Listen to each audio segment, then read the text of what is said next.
शिक्षा हमारे जीवन में शुरू से ही जरूरी रहा है, क्योंकि शिक्षा के बिना जीवन अधूरा है। शिक्षा एक ऐसी चीज है जो इंसान की जिंदगी को बदल सकती है। इसी पर मैं कुछ वाक्य अपने रखना चाहूंगा।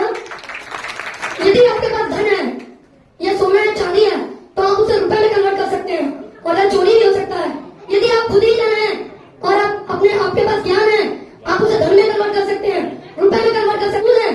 कॉलेज और सरकार ने उच्च शिक्षा के लिए कई सारी यूनिवर्सिटियां भी खोल रखी हैं, जिससे कि हमारे भारत देश के सभी बच्चे व सभी प्राणी पढ़ सके। तो क्या था, मैं कुछ कह नहीं पा रहा था और बहुत ज़्यादा भावुक हो गया था कि ऐसा बच्चा जिसके पास बैग है रखने के लिए वो तो रख लेगा अपनी स्टेशनरी, लेकिन जिसके पास बैग ही नहीं है और वो अपनी स्टेशनरी को कैसे रखेगा। तो उस बच्चे ने विदाउट बैग के अपनी स्टेशनरी को स्कूल पहुंचाया। मतलब हम ऐसे बच्चे हैं कि जहाँ पर ना तो लाइट है, ना तो पानी है, ना रहने के लिए अच्छे से घर है। अभी सर्दियों के मौसम में जब देखेंगे तो कोहरे से इतना ढक गए थे कि गौतम की जो माँ है उसको मजदूरी करके पढ़ाती हैं। गौतम की माँ विडो हैं, सिंगल पेरेंट है। तो बताइए कि किस तरीके से मतलब वो मेहनत करके उसको पढ़ा रही हैं और वो बच्चा उन पर खड़ा उतर रहा है। साथियों नमस्कार, मैं हूं भवेंद्र सिंह और आप देख रहे हैं क्लाउड न्यूज़। आज यहाँ पे MFG फाउंडेशन का जो कार्यक्रम था एजुकेशन समिट में यहाँ पे बहुत जगह से बच्चे आए थे। उन्हीं में से एक अंशील पाठशाला से यहाँ पे बच्चे आए हैं, इनसे जानेंगे। सारे बच्चों ने आज यहाँ पे प्रोग्राम में परफॉर्मेंस दिया एजुकेशन समिट में, और सत्येंद्र सर से जानेंगे हम कि आज इस बच्चों को लेके आए और कब से काम करें। कि हम वहाँ गए थे, इनकी पाठशाला देखा था। वहाँ पे पुल के नीचे सर ने बच्चों को पढ़ाते हैं और उन बच्चों को पढ़ाते हैं जिन बच्चों के पास पैसे नहीं हैं। तो सर आज आप लोग यहाँ पे आए, कैसा लगा सब? पहले तो कार्यक्रम बताइए।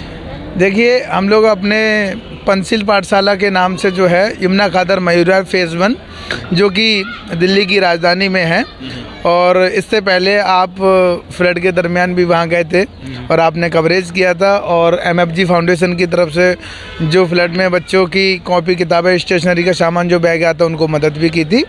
तो मैं बताना चाहूँगा कि ये MFG का 5वां समिट था, एजुकेशन समिट था, जिसमें MFG ने हमको जो इनवाइट किया और हम सभी बच्चों के साथ में आए और हमारे सभी बच्चों ने कल्चरल प्रोग्राम और योगा प्रोग्राम और इस तरीके से स्पीच का, डांस का, सॉन्ग का कई एक्टिविटीज़ हमारी तरफ से थी MFG के लिए। तो इन बच्चों को काफ़ी, मुझे लगता है, बहुत अच्छा लगा होगा और बहुत खुशी हुई होगी। हम लोग इतने दूर से मयूर विहार फेज़ 1 से मूलचंद मेट्रो स्टेशन आए, बाई बस आए और बहुत अच्छा लगा। बाकी की जानकारी आप बच्चों से खुद ही पूछ सकते हैं। बताइए बच्चों, कैसा लगा आज प्रोग्राम में आके? बहुत अच्छा। क्या नाम है आपका? स्वाति। स्वाति। आपका? जानवी। कैसा लगा आपको? क्या नाम है आपका? गौतम। आज आपने जो भाषण दिया था वो आपने अपने मन से दिया था या किसी ने लिख के दिया था आपको? मन से। मन से दिया था। ये सब किसने बताया आपको? किसी ने नहीं। किसी ने नहीं बताया? तो कहाँ पढ़ा, कैसे जानकारी हुई आपको? सोचकर। अरे तो किसी में तो पढ़ा होगा, सोच के। किसी ने बताया, किसी ने पढ़ाया तो होगा। थोड़ा सा सर ने मदद किया था बताने। बस थोड़ा सा मदद किया था और आपने इतनी अच्छी स्पीच दे दी। अरे वाह। तो अब क्या कहना चाहोगे अपने सभी साथियों को? सभी साथियों ने भी अच्छा प्रोग्राम किया। हाँ, तो साथियों से क्या कहना चाहोगे कि जो आपने इतनी अच्छी स्पीच दे दी, तो अपने जो साथ के जो बच्चे हैं इनसे क्या कहना चाहो, साथ के दोस्तों से? ये भी ऐसी स्पीच दें। ये भी ऐसी स्पीच दें? मतलब सबको नेता ही बनाओगे? हैं? नहीं।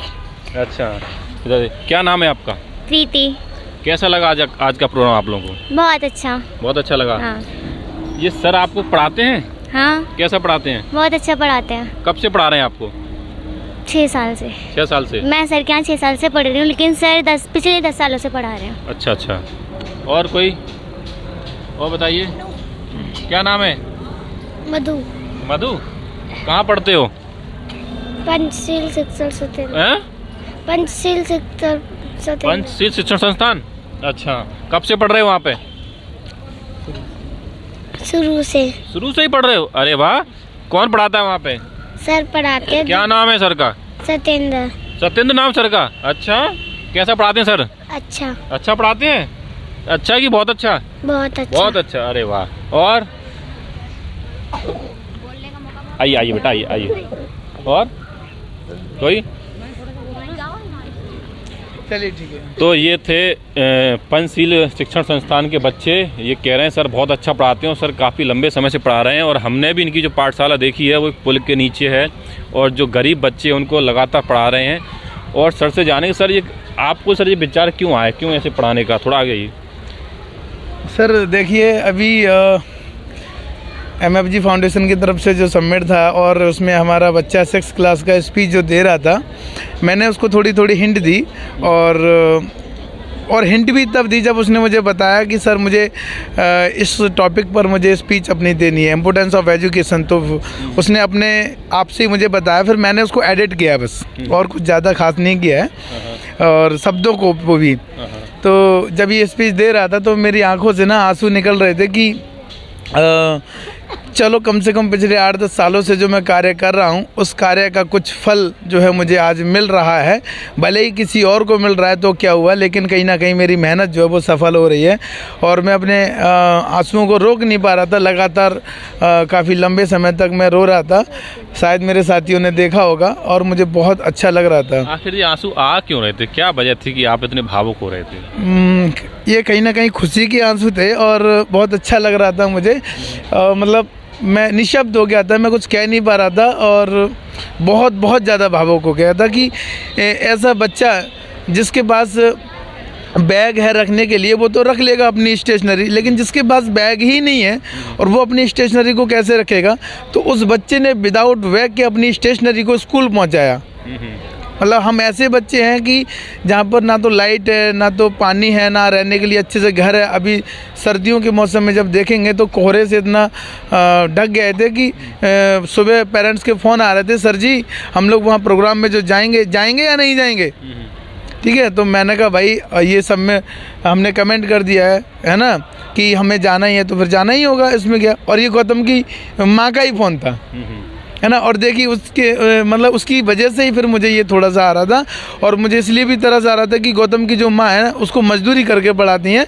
गौतम की माँ विडो हैं, सिंगल पेरेंट है। तो बताइए कि किस तरीके से मतलब वो मेहनत करके उसको पढ़ा रही हैं और वो बच्चा उन पर खरा उतर रहा है। जैसे अभी हम बात कर रहे थे सावित्रीबाई फुले जी का, उनके पति ने बहुत सपोर्ट किया। 9 वर्ष की उम्र में उनकी शादी हो गई तो उनका हौसला अफजाई किया और उनको पढ़ाया।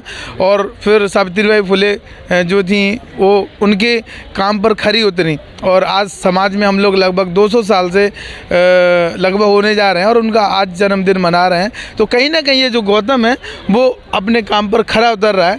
जब खरा उतर रहा था तो फिर कहीं ना कहीं ये जो भावुक होने का पल था और जो कहीं ना कहीं आंसू थे वो निकल के आ रहे थे। देखिए, किसी भी गुरु के लिए सबसे अच्छे उसके लिए काम होता है कि उसका जो पढ़ाने वाला बच्चा है, उसका जो विद्यार्थी है, वो आगे जाके नाम रोशन करे। आज जो इन्होंने बताया सत्येंद्र सर के जो इनके आंसू आ रहे थे, वो इनके खुशी के आंसू थे। क्यों? क्योंकि इनके पढ़ाए हुए बच्चे आज आगे निकल रहे थे, आगे बढ़ रहे थे। क्योंकि उन्होंने जो स्पीच दी थी, उस स्पीच से पूरे हॉल में जो लोग थे सभी ने ताली बजाई थी। किसी भी गुरु के लिए सबसे बड़ी गुरु दक्षिणा वही होती है कि उसका विद्यार्थी या उसका सिखाया हुआ बच्चा आगे जाके देश विदेश में नाम रोशन करे। यही सबसे बड़ी उसके लिए गुरु दक्षिणा होती है, कहा जाता है। आपकी सर ने इतनी सारी तारीफ कर दी, तो ये तारीफ आगे भी मिलती रहेगी या फिर आज ही? आगे भी मिलती रहेगी। पक्का? तो आज आप जो भी कुछ हो उसका श्रेय आप किसको देना चाहेंगे? माँ को और सत्येंद्र सर को। बहुत देखिए बच्चे ने कितना कम उम्र में बच्चा समझदार है। उसने कहा कि माँ को और सत्येंद्र सर को, क्योंकि अक्सर कर लोग करते क्या है कि अपना कामयाबी का श्रेय उस भगवान को देते हैं जिसके बारे में वो देखा भी नहीं है। लेकिन इस बच्चे ने कितना सटीक जवाब दिया कि माँ को और सत्येंद्र सर को। सत्येंद्र सर ने बताया कि इनकी माँ विडो हैं, इनके पापा नहीं हैं और मेहनत मजदूरी करके इनको पढ़ा रही है। ये वही बच्चे हैं जिनके पास किताबें नहीं हैं, बैग नहीं है, लेकिन ये सत्येंद्र सर इन बच्चों को पढ़ा रहे हैं काफ़ी लंबे समय से। और पढ़ाने के बावजूद आज इन बच्चों ने परफॉर्मेंस दिखा दिया और बच्चों ने दिखा दिया कि अगर उन्हें मौका मिले तो प्रतिभा की कोई कमी नहीं है। क्योंकि मौका नहीं मिलता बच्चों को, जब मौका मिला तो आज बच्चों ने इस बड़े हॉल में सबके बीच में इतना अच्छा परफॉर्मेंस किया जो सब देखने लगे। तो सर क्या कुछ संदेश रहेगा सर बच्चों के लिए और आज के MFG फाउंडेशन के लिए? बिल्कुल, मेरा तो यही संदेश रहेगा कि आप देखिए, बिना घर के हम लोग दिल्ली में रह रहे हैं जो कि भारत की एक राजधानी है। और मैंने अपना जो काम शुरू किया था आज से लगभग 10 साल पहले, तो सभी को, जैसे कि हम माता सावित्रीबाई फुले के विचारों को आगे बढ़ाने के लिए आज उनके जन्मदिन पर आयोजन किया गया था। तो मैं सभी जो विद्वान हैं, व्यक्तित्व हैं, अपना तो कार्य कर ही रहे हैं, साथ ही साथ दूसरे लोगों की अगर वो मदद जितनी हो सके उतनी कर पाएँ। आज की हमारी MFG की MFG फाउंडेशन में जो 5वां आयोजन था उसमें चीफ गेस्ट थी स्मृति कुशवाहा जी। तो मैं चाहता हूँ हमारे जैसे कि वो खुद कह रही थी कि अगले आने वाले उसमें जो चीफ गेस्ट हो वो हमारी बच्चियाँ हों, तो मुझे काफ़ी गर्व होगा। तो मैं ऐसा मानता हूँ कि आने वाले समय में हमारी बच्चियाँ भी एक चीफ गेस्ट के रूप में बुलाई जाएं, ऐसी मैं कामना करना चाहूँगा। क्यों, उसमें मैं ही केवल अकेला काफ़ी नहीं हूँ, मेरे साथी हैं, बहुत सारे साथी, हम 7 लोग आए हुए हैं और काफ़ी बच्चे हैं उनके साथ में। तो ये मैं अपने पाठशाला की बात कर रहा हूँ, लेकिन भारत दुनिया की अगर बात करूँ तो वो शिक्षा को जितना बांटेंगे उतना ही समाज जो है इकट्ठा होगा, और समाज जितना इकट्ठा होगा उतनी ही समृद्ध और खुशहाली बनेगा। धन्यवाद। ये देखिए कितना अच्छा सर ने बात बोली कि उन्होंने कहा कि मैं भी चाहता हूँ कि हमारे यहाँ की बच्चियाँ किसी प्रोग्राम में जाके चीफ गेस्ट बने। ये गुरु के लिए बहुत अच्छी बात होती है। आपकी क्या राय है, आप हमें अपनी राय कमेंट बॉक्स में करके जरूर बताइए, और इन बच्चों के लिए आप भी लोग अपने प्रयास कीजिए। धन्यवाद। लेटेस्ट अपडेट पाने के लिए हमारे चैनल क्लाउड न्यूज़ को अभी लाइक करें, सब्सक्राइब करें और बेल आइकन दबाना बिल्कुल ना भूलें।